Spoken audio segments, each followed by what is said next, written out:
Chinese Charlie's Angels. Street Fighter: The Legend of Chun-Li is yet another failed attempt to add to the laundry list of adaptations they keep fucking up for us. If you allow me to once again force my unfiltered opinions on you, my fellow consumer, then relax your sphincter, clear your mind, and without further ado, let's dive into the center of this poopsicle that is The Legend of Chun-Li. The first thing I thought when watching this film was, where is everybody? Now, I don't claim to be the biggest Street Fighter fan, but I do know some of the mainline characters, and a lot of them are not here. As someone who isn't the biggest Street Fighter fan and doesn't have a lot of knowledge in it, I am a fan of films, fighting, and video games, which is why I had to sinking my teeth into this silly excuse for a baby's penis of a film based on a worldwide phenomenon and pioneer that deserves the utmost respect, because it actually means something when a franchise has managed to stay relevant for over 30 consecutive years and is recognized as a pioneer in video games throughout the evolution of gaming. After typing in the name of this film in the search box on HBO, the poster art popped up. Naturally, I navigated the cursor over the thumbnail to click on it. After I clicked on it, the thumbnail enlarged. That's when I saw it, and my jaw dropped to the floor like some cheesy cliche 80s cartoon. Chris Klein is in this movie. I wondered to myself, what character could he possibly be? And I was terrified to find out. But for the sake of my fellow consumers, my psychosis therapy, and my rather opinionated perspective of video game adaptations, I endured the torture like a hero on a grueling journey. I really don't want to hate too much on Chris Klein because not only do we have the same birthday, but he's a big part of the classic American Pie films, and those films will always have a special place in my heart. I'm not saying he's Leonardo DiCaprio, but I do like the guy. However, this is the worst acting I have ever seen him display in his entire career. It is unfathomable. Even though this film came out in 2009, there was still proof that great adaptation fiction films can be made during this time. The Dark Knight was proof of this just a year prior to that. I also know that putting Chris Klein in this movie was not the optimal choice from an everything perspective. Every scene he's in this film either looks like he's smelling a rancid fart or he's sucking on a poop-flavored mint.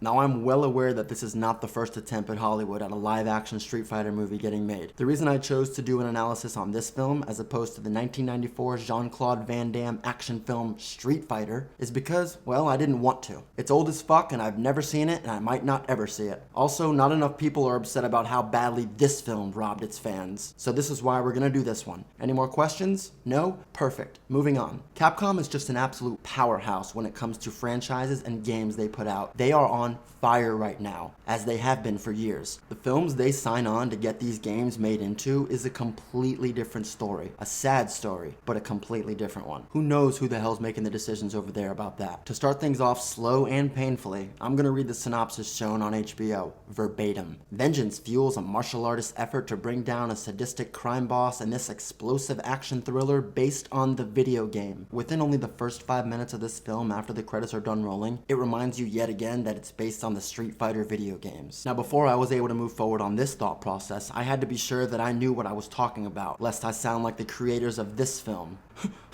So I went ahead and looked up the definition of based on a blank. True story, video game, blah blah. Part of the exact definition reads, much of the actual story and events remain intact. Now, going by the true definition and applying it to this film is nothing but a complete lie. There wasn't much of the actual story and events in terms of the Street Fighter that we all know. Well, better yet, you all know. In fact, there was so little source material in this film that it loses sight of its own identity and becomes some kind of cheap, Fast and Furious Fight Club knockoff for half the film. I just have to mention this one thing. So you know how at the end of a movie in a scene, a classic line is said by a character that was just introduced, and that line is used to close out the scene to smoothly transition into a new scene? I'll give you an example. Let's say you're watching a new Terminator movie, and 40 minutes goes by, and it's the first appearance of Arnold Schwarzenegger. As soon as the camera zooms in on him, he says something cliche, like, "I'm here to party," and then it ends the scene. This little trope is meant to be the otherwise sprinkles on a nice epic cake of introduction for an otherwise epic character. The Legend of Chun-Li does a few too many of those and fails at each one of them uniquely. Now, taking what we know and going back to Chris Klein's first appearance in the film, the camera zooms in on him and he says, "I love my job," with the intent to end the scene, but it effectively kills the scene and his whole introduction. Oh yeah, writers, I've never heard anyone say that one before. I love my job, yum yum yum yum yum yum. Best job ever. Because I love this job. I love this job.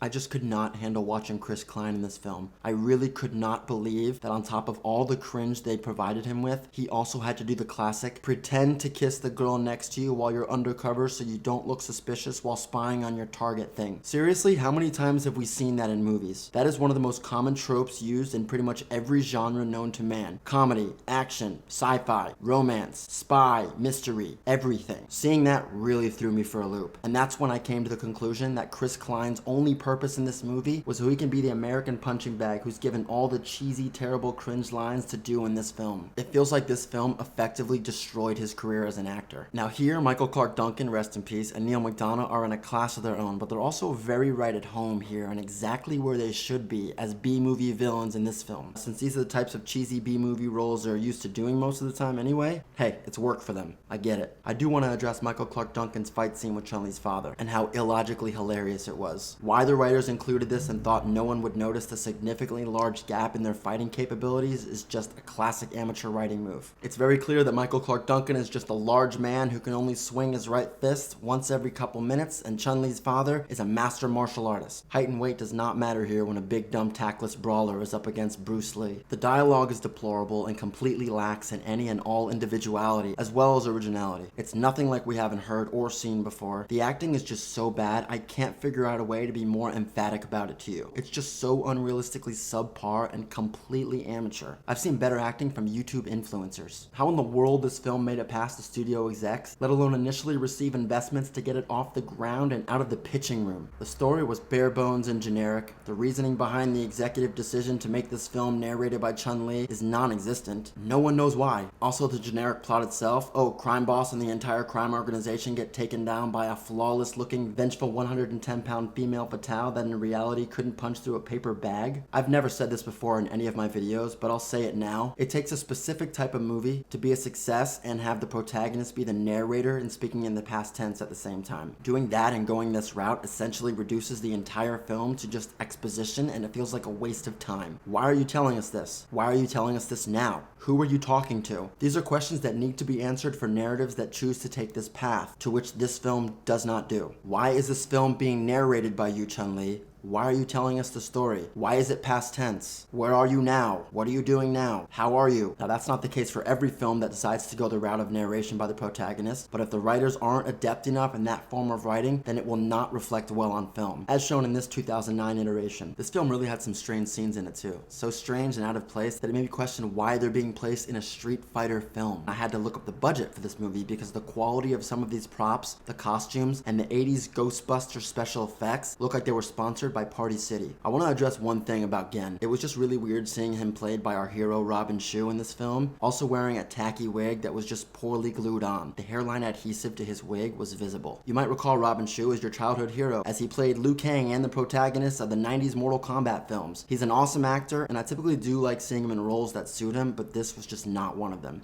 Although the special effects in this film did match up in quality to the special effects of the 90s Mortal Kombat films, so there's that. I don't know if anybody just didn't give a fuck or the costume department had zero communication with the continuity department, but oh my fucking god, what a fucking disaster. All in all, this film, the pacing and its character movement feels overly calculated and choreographed in every single way, down to the number of eye blinks a character makes. It feels like an ongoing play of overly dramatic actors learning how to be in an ongoing play for the first time. There were so many subplots and meaningless stories that tried to come together, it really just made for a confusing climax. The climax, if there even was one, was brief and abrupt, which I'm still convinced there wasn't even one because I have no fucking idea what it was. Now there are only two potential scenes that actually had some pretty dark thematic undertones to them, and they both were led by Neil McDonough. One where he killed Chun-Li's father right in front of her after she hadn't seen him for a long time, and the other where he was using katana, I think, as a punching bag. Both scenes had serious potential and actually captured my attention for more than 10 seconds, but ultimately they somehow found a way to break the tension and fuck it up. The truth is, this isn't a film you need to watch. The short, broad, and generic synopsis for it is more than enough to get a point across for you to get the gist of it. The setup at the end for the sequel was nothing short of awkward to watch, like when you see somebody with no arms try to open a door for themselves. It's really clear that Chris Klein had one thing right about this film, and that's the face he made in it throughout its entirety, because that's the same face I made for 90% of this movie as I was thinking to myself, Street Fighter, Legend of Chun-Li, what the fuck happened?